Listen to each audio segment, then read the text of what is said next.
आज हम राजस्थान के बीचों बीच एक ऐसे किले में हैं जिसका इतिहास हजारों साल पुराना। ये है नागौर का फोर्ट, एक ऐसा किला जिसमें राजपूतों का शौर्य, मुगलों का कला और सूफी रंग सब एक साथ मिलेंगे आपको। कहते हैं इस किले के अंदर गुप्त सुरंगें, रहस्य रहस्य भरे तह प्ले हो गया। हम्म। आप इस गेट देख सकते हो, कितना छोटा गेट है। इसके बाद में जो आगे महल होता था वो होता था राजा का और रानी का महल होता था सामने, इसलिए इसका जो दरवाज़ा है वो छोटा रखा होता है, क्योंकि इसके आगे आपको घोड़ों के साथ आने की अनुमति नहीं थी। इसीलिए पैदल ही जो भी आता था यहाँ पे वो पैदल ही आता था।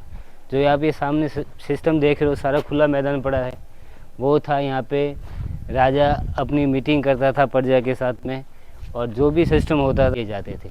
वो सामने आप छतरी देख सकते हो, वहाँ पे खड़े होके राजा बैठ के वहाँ पे निर्णय लेता था, और उसके पीछे जो गेट है वहाँ से राजा की एंट्री होती थी और यहाँ पे सारी प्रजा बैठा करती थी। आप देख सकते हो ये सारा सिस्टम था यहाँ पे सेनाएं रहती थी, और जो जिसको काम दिया हुआ था वो यहाँ पे लोग रहते थे सारे।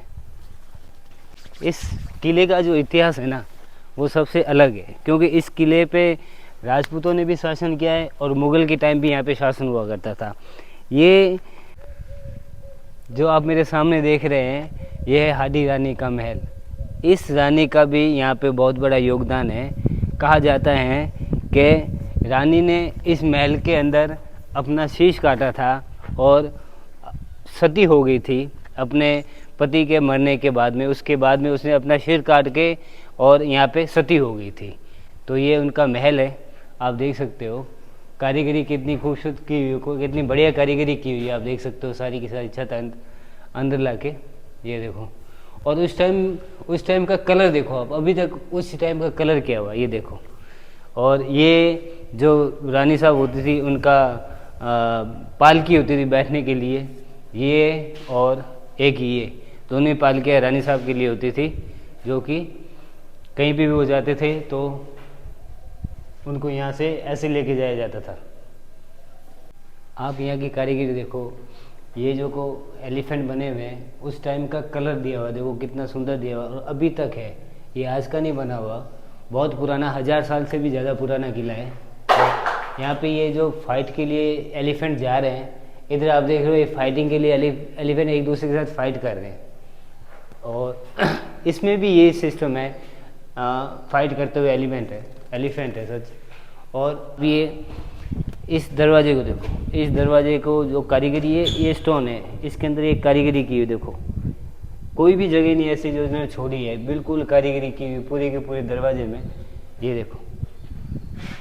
और ये उस टाइम ऐसे दरवाजे होते थे और ऐसे इसके लॉक होते, ये है ना, लॉक करने के लिए यहाँ पे बंद होके यहाँ पे लग जाता था, और फिर इसके बाद में यहाँ पे लॉक लग जाता था। उसके बाद में हम अंदर एंट्री करते हैं, और जो ये आपको सामने दिख रहे हैं ये भी रानी की पालकी होती थी, जब रानी जी इस पे बैठ के कहीं जाते थे। और इसमें भी कारीगरी बहुत अच्छी हुई है।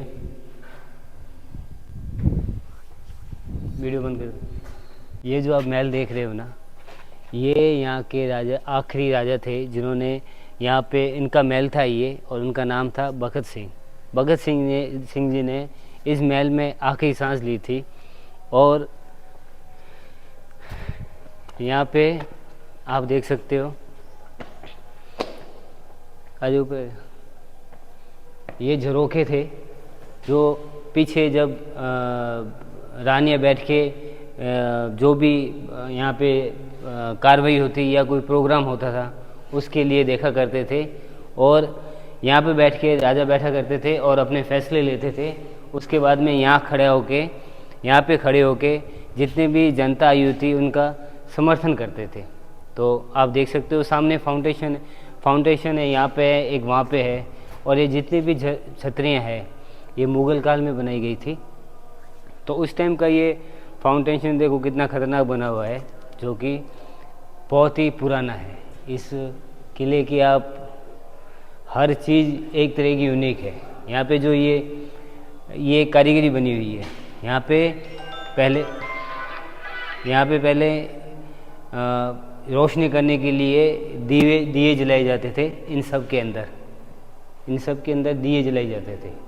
तो और जो पीछे आप देख रहे झरोके, वहाँ पे रानियाँ बैठ के बाहर क्या हो रहा है वो देखती, ताकि अंदर रानी को कोई देख ना सके और जो अंदर से रानी बाहर सबको आराम से देख सके। तो ये सिस्टम होता था वहाँ पे। रोको। अभी जो आप मेरे पीछे देख रहे हो वो है दीपक महल, the lamp palace of lamp.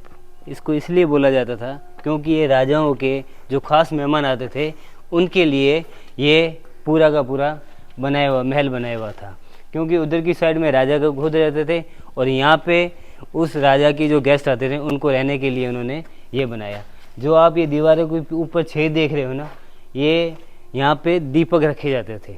जो भी यहाँ पे जब मेहमान आते थे तो यहाँ पे पूरी की पूरी आप देखो हर एक दीवार पे आपको छेद मिलेंगे, क्योंकि इसके अंदर जब दीपक लगाए जाते थे तो यहाँ पे रोशनी बहुत ज़्यादा हो जाती थी, जिससे ये और ज़्यादा भव्य और सुंदर लगता था। आप हम मेरे बीच में देख सकते हो, ये फाउंटेन भी है यहाँ पे। और जो ये प्रोग्राम यहाँ पे प्रोग्राम होते थे राजा के, जब कोई ख़ास मेहमान आते थे तो यहाँ पे वो प्रोग्राम होते थे, उसके लिए यहाँ पर मनोरंजन के लिए अपने गेस्ट के लिए बनाया हुआ था। आप मेरे पीछे देख सकते हो, ये जो कमरे हैं ये थे राजा के जो खास मेहमान हैं उनके अंदर बैठने के लिए, ताकि वो प्रोग्राम देख सके। आप ये इस फोटो में देख सकते हो जो ये दीपक लगे हुए हैं, सिस्टम वैसे ही होता था। तो आपको अंदर दिखा देता हूँ। ये जो आप अंदर फोटो देख रहे हैं, ये जो फोटो नहीं रियल में सामान पड़ा है, तो ये पुराने के ज़माने में यहाँ पे जो गेस्ट आता था उनके टाइम पास के लिए और उनका मनोरंजन करने के लिए गेम खेलते थे। उसको बोलते हैं चौपड़ राजस्थानी में।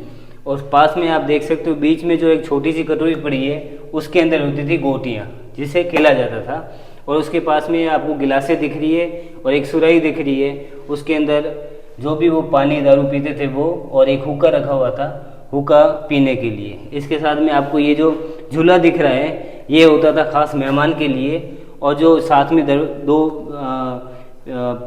पीले पड़े हैं, जो दरबान पड़े हैं, वो जो इनके साथ में खेलने के लिए जो साथ में लोग होते थे उनके लिए था।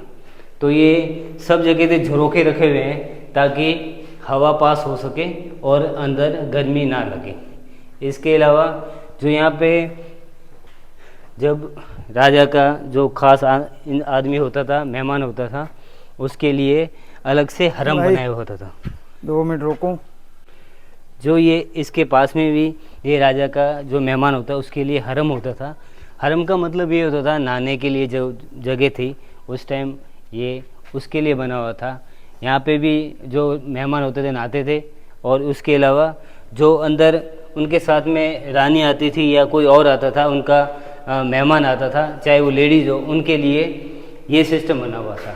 ये कमरे बने हुए हैं, कमरों के अंदर उन्होंने ये देखो दीवारों में जो छेद किए हुए हैं, यहाँ पे रहते थे दीपक, जिससे यहाँ पर पूरी की पूरी रोशनी होती थी। और उसके बाद में यहाँ पे जो आगे आप देख सकते हो, यहाँ पे जो है, यहाँ पे जो फीमेल लेडीज आती थी नहाने के लिए, उनके लिए ये सिस्टम बना हुआ था ताकि कोई और उन्हें देख ना सके।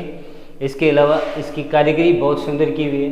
आप देख सकते हो फ्लावर, आप देख सकते हो पेड़ बने हुए हैं, और जो भी आप इसके अंदर कलर देख रहे हो ना वो उसी टाइम का है, कोई आज का नहीं है, 1000 साल पुराना है और उसी टाइम का बना हुआ है।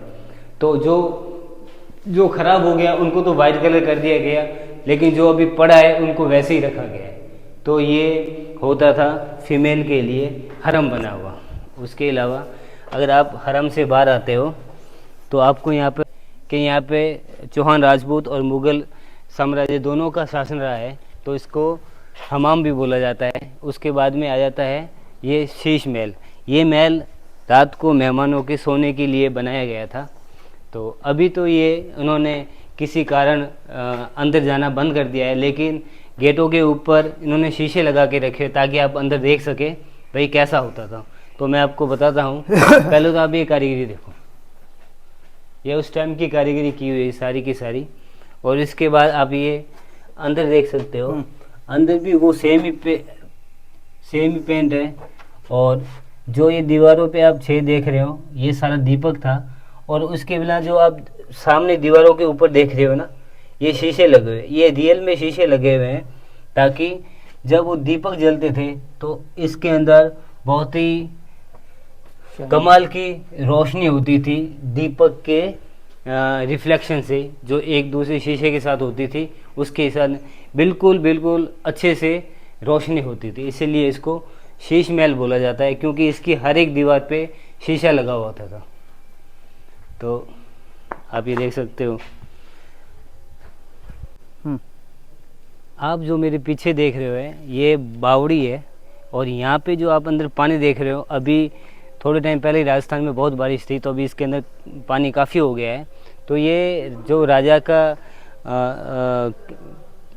सिस्टम था सारा, जो भी ये जो पानी स्टोरेज का सिस्टम था, ये नागौर का सबसे बेस्ट और बहुत किलो में सबसे बेस्ट ये सिस्टम था कि यहाँ पे पानी स्टोर किया जाता था। जैसे मैंने आपको सबसे पहले बार बताया था कि जो भी किले के आगे आगे पानी गिरता था वो कैसे एग्जिट बार हो जाता था, वैसे ही जो इसके अंदर पानी होता था वो कैसे स्टोर होता था आप देख सकते हो। ये जितना भी आपको दिख रहा है ना, वो सारा का सारा पानी इसके अंदर स्टोर होता था।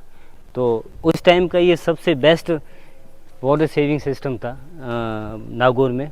तो इसके बाद में आप ये जो सामने पिलर देख रहे हो, ये 36 पिलर है, 36 पिलर है। और इस पिलर की खासियत है, आप किसी भी एंगल में देख लो, आप इसको किसी भी एंगल में देखोगे ना तो आपको एक लाइन में दिखेंगे। ऐसा नहीं है कि आपको कोई सिस्टम अलग, किसी भी एंगल से देखोगे ना तो भी आपको एक लाइन में दिखेंगे। चाहे आप किसी भी पिलर से पास में खड़े होकर देख लो, आपको सब एक ही सिस्टम दिखेगा। और ये होता था राजा का भोजनालय, जहाँ पे जब मेहमान आते थे तो ये यहाँ पे भोजन करते थे। उसके साथ में ये बावड़ी होती थी जिसका हवा ठंडी और पानी का सेविंग सिस्टम होता था। और यहाँ पे होता था राजा के मेहमानों को और राजा के खुद का खाना।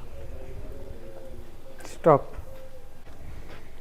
अभी हम जहाँ पे खड़े हैं ना, इसको चार बाग बोला जाता है। चार बाग क्यों बोला जाता है? क्योंकि 1 2 3 और यहाँ पे पीछे आपको 4 बाग होते थे। और जो ये छतरियाँ हैं यहाँ पर और उधर की साइड में, जब बारिश होती थी तो राजा जो भी होता था वहाँ पर बैठता था और इसका नज़ारा लेता था। इसके अलावा जो आप ये चीज़ सिस्टम देख रहे हो, ये पानी का जो आपको गोल और जो नालियाँ दिख रही है, इसके अंदर गुलाब के फूल लगते थे।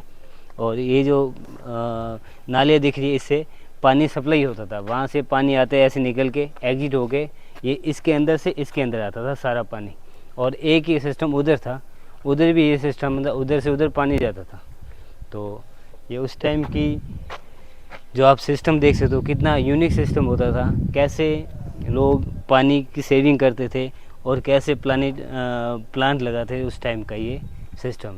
और जो यहाँ पे छतरियाँ हैं और उधर की साइड इधर उस टाइम जब बारिश होती थी तब भी राजा वहाँ पे बैठ के देख सकते थे, और जब नहीं होती थी तो यहाँ खड़े होके भी देख सकते थे। तो उस टाइम का ये सारा सिस्टम बना हुआ है। अभी जहाँ हम खड़े हैं वो अमर सिंह जी का महल था, आभा महल बोला जाता था इसको। आगे इसकी यूनिकता आपको अंदर आके दिखाता हूँ मैं।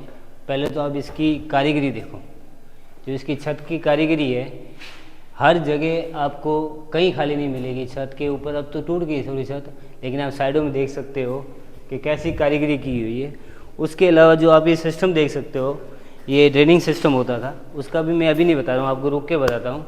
इससे पहले आप थोड़ा अंदर आ जाओ। ये यहाँ पे जो राजा का महल, अमर सिंह राजा होते थे वो यहाँ पे रहते थे, उनका ये जो सारा सिस्टम बना हुआ था। आप अंदर आगे देखो, ये यहाँ पे ऊपर जो इसकी शिल्प कला और कारीगरी देखो, जो ये जितने भी डिजाइन बने उस टाइम के बने हुए थे।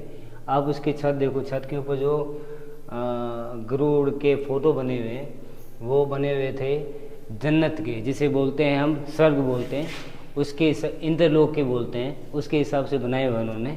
उसके अलावा ये जो सिस्टम है आपको देखो, पानी का जो ड्रेनिंग सिस्टम होता था, इसको ठंडा रखने के लिए महल को आपको दिखाता हूँ। यहाँ पे जो राजा होते थे वो खुद बैठते थे, और जो खास मंत्री होते थे, इनके जो आप अपने खास मंत्री होते थे वो यहाँ पे मीटिंग करते थे। इसके अलावा जो ऊपर आप झरोके देख रहे हो, यहाँ पे रानियाँ बैठती थी और जो क्या हो रहा है वो यहाँ पे खुद वो देखती थी। इसके अलावा यहाँ पे सबसे उस टाइम का, आज से 17वीं सदी में ये बना हुआ फाउंटेन है। ये देखो, ये यहाँ से पानी आता था, उसके बाद में ऑटोमेटिक पानी यहाँ पे जाता था, और उसके बाद में इसके होते हुए पानी सीधा और सीधा यहाँ से होते हुए पानी एग्जिट हो जाता था, उसके आगे जो बना हुआ बावड़ी उसमें चला जाता था। तो ये उस टाइम की कारीगरी, आज से हजारों साल पहले की कारीगरी है। आप देखो लोगों ने कितना दिमाग लगाया होगा उस टाइम कि भाई क्या है। उसके अलावा आपको मैं बताता हूँ, यहाँ पे ये था राजा के नहाने का कमरा, जैसे बाथरूम बोलते हैं, ये वो सिस्टम था उस टाइम का। ये मैं सिस्टम बताता हूँ, जब यहाँ पे ये जो आप ऊपर देख रहे हो, ये था रोशनी के लिए, ताकि सूर्य की रोशनी आती रहे। और जो आपको ये सामने ये और ये सिस्टम दिख रहा है ना, ये होते थे पानी भरने के कुंड। इसमें गर्म और ठंडे पानी के 2 कुंड बने होते थे, जिससे कि राजा जब जैसा मौसम होता था उस हिसाब से पानी भरा जाता था और राजा नहाते थे। उस टाइम का आपको ये फुहारा है जो आजकल हमारे बाथरूम में लगता है, उस टाइम ये होता था। और ये जो बाथ टब है, आजकल तो बहुत महंगे बाथ टब आते हैं, उस टाइम के बाथ टब है, यहाँ आपके अंदर बैठ के राजा नहाते थे और यहाँ से पानी आता था। इसको पानी से भरते थे, उसके बाद में यहाँ से पानी आता था, जिससे नीचे बैठ के बंदा नहा सकता है। राजा उस टाइम नहाते थे। उसके अलावा अब यहाँ पे देख सकते हो, यहाँ पे जो होता था वो था राजा के कपड़े चेंज करने का। यहाँ पे राजा अपने कपड़े चेंज करता, नहाने के बाद में जब यहाँ पे आता तो कपड़े चेंज करता था। तो इसके ऊपर भी ये गुम्बद रखे हैं, क्योंकि रोशनी प्रॉपर है। और यहाँ पे आपको दिख रहा है कहीं भी दीपक रखने की जगह नहीं थी, सिर्फ सूरज की रोशनी में ये सब होता था। इसके अलावा आप देख सकते हो इसके ऊपर एक कारीगरी, ये जो भी कलर आप देख रहे हो ना, उसी टाइम 1000 साल पुराना, आज का नहीं 1000 साल पुराना है। और जो आप ये सिस्टम देख रहे हो यहाँ पे, ये हवा का पास होने का सिस्टम था, ताकि ये पूरा का पूरा महल ठंडा रहे, क्योंकि यहाँ पे पानी चलता था, इसीलिए ह्यूमिडिटी ना हो, इसीलिए ये सिस्टम सारा दिया हुआ था, ताकि वैसा का वैसा हमेशा बना रहे। तो आप इसकी कारीगरी देख सकते हो। तो इसके ऊपर जो आपने ये कारीगरी दिखाई है ना, ये तो बहुत कमाल की कारीगरी है। शीशे के साथ में जो जिसने कलर पेंटिंग किया ना, वो कॉम्बिनेशन बहुत खतरनाक था। इधर और उधर दोनों तरफ झरने होते थे, जो आर्टिफिशियल बनाए हुए हैं, जो राजा ने खुद बनाया था। अब आज आप देखो उस टाइम कैसे पानी चढ़ाते थे और कैसे ये झरने चलते थे। आप आज भी देख के लोग हैरान हैं इस चीज़ को, कि इतनी पुरानी बातें। ये जो आप पेंटिंग देखे तो ये है राजा अमर सिंह थे, जिन्होंने ये महल बनवाया था, ठीक है ना, जिसे आबा महल बोला जाता है। इसके अलावा ये वो राजा थे जिन्होंने मुग़ल के बड़ी दरबार से उसी के साले का सिर काट के लेके आ गए थे। तो ये वही राजा है जो बीकानेर का और नागौर के जो जो सीमाएँ होती है, इन्होंने बनाई थी। तो आप ये सारा सिस्टम, आपने भी महल देखा था, ये सारा सिस्टम है ये। और ये जो आप पीछे मेरे आगे देख रहे हो, ये था घूमने के लिए, बरामदा कह दो, कुछ भी कह दो, जहाँ पे राजा वॉकिंग करते थे अपनी। तो आप देख